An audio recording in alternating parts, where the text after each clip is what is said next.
Alright, so one of the things that inspires me creatively in reference to finding your how is actually a Bible verse from the book of Colossians in chapter 3.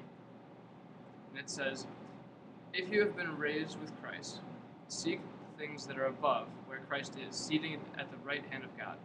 Set your mind on things that are above, not on things that are on earth.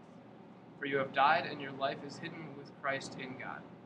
When Christ, who is your life, appears, then you also will appear with him in glory." And it goes on to say, "Put on then, as God's chosen ones, holy and beloved, compassionate hearts, kindness, humility, meekness, and patience, bearing with one another, and if one has a complaint against another, forgiving each other, as the Lord has forgiven you."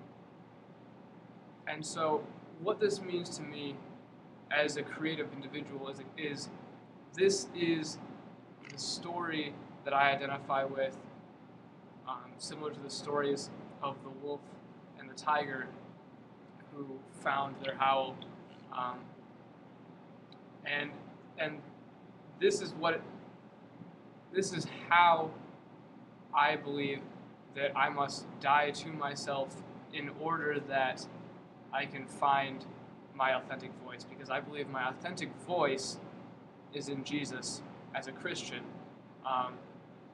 And so, in order to do that, I have to do what this verse says in dying to my earthly desires and seeking to find godly desires, and that is how my creativity can be authentic and powerful, and based on a foundation of something that is worthy.